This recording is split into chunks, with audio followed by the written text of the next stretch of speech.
Yesterday when we dove into what felt like 100 trades, I told you guys that there will certainly be a part 2 because there are more moves coming. Lo and behold, GMs, as they haven't for the past few years, do not care about the trade deadline. They just want to get their business done when they can get it done. Let's dive into the big ones that we saw since I made that video. We've been hearing for upwards of a month that Noah Hanifin's preferred destination in a trade or even just to sign with was the Tampa Bay Lightning. Guess who swoops in and grabs him? It shouldn't even really be a surprise. I mean, if you're 27 years old, where would you want to play? The Vegas Golden Knights acquire Noah Hanifin from the Calgary Flames in exchange for 26-year-old right shot defenseman Daniil miromanov, a 2025 first-round pick that's conditional. If Vegas trades it before the deadline, then the Flames will get the 2026 pick, and a 2025 third-round pick that's also conditional. I'll be honest, from a Flames perspective, for the type of player Noah Hanifin is, the return definitely feels light. But if you've been keeping up with the discourse around Noah Hanifin for the past few weeks, you were kind of expecting that. We knew the return wasn't going to be gangbusters for the Flames here, mostly because, I mean, hijacked is a strong word, but Noah Hanifin's agent influenced the process for sure, we'll say. So Conroy was a little bit handcuffed on this one. As of right now, there is no extension in place for Noah Hanifin in Vegas. It really does seem here how, like, Tarasenko was very adamant about going to Florida. Hanifin was adamant about picking his spot, which I'm sure impacted the return here, but taking a look at what the Flames got back, Daniil miromanov, he's interesting. He's 26 years old, so, I mean,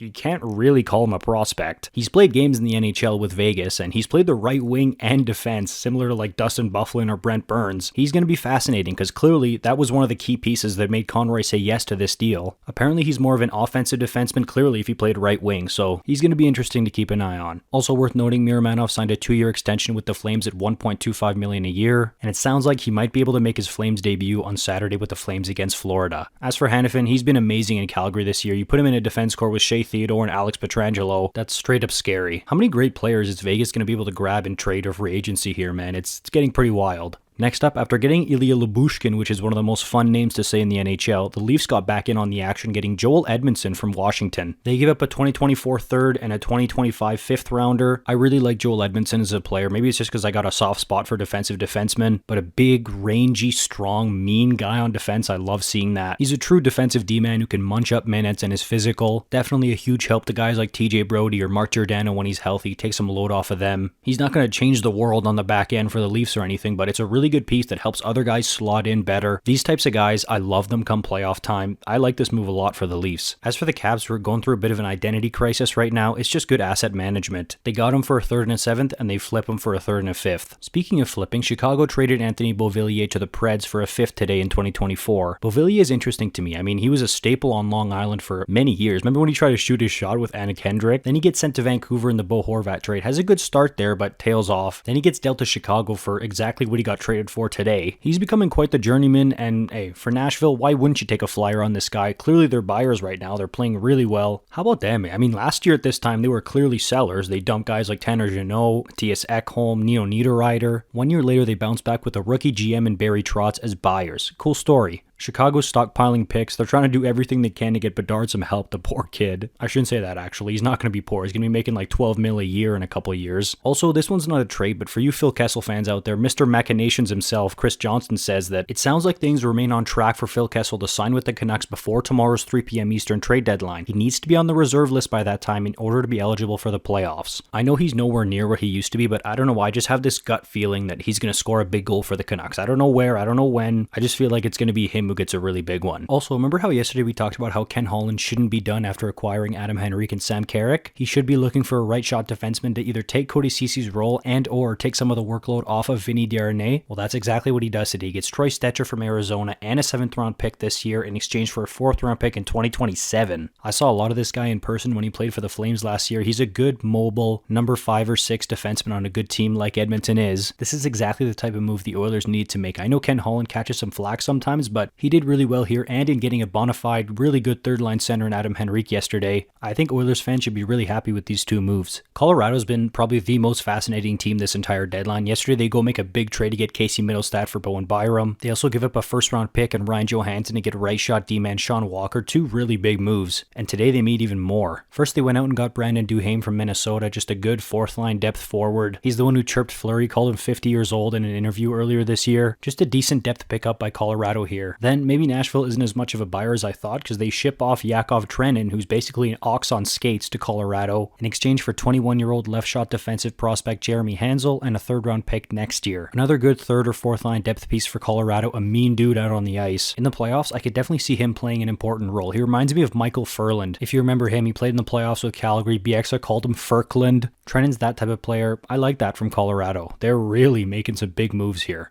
Okay, as of right now, you're all caught up. Probably going to see some more trades as the day goes on and into tomorrow. The two biggest names left on the board are Jake Gensel and Tyler Toffoli, and Jacob Chychrun, I guess, although I'm not sure if that one's actually going to happen. Maybe it does. You could throw Jacob Markstrom's name in there. If we do end up seeing that, I really don't think we'll see that until the summer. But hey, I totally could be wrong on that one. We'll see. Let me know your thoughts on these deals in the comments down below. If you want more videos like this, these roundup type things, make sure you like the video and subscribe. I'll see you in the next one. You're awesome.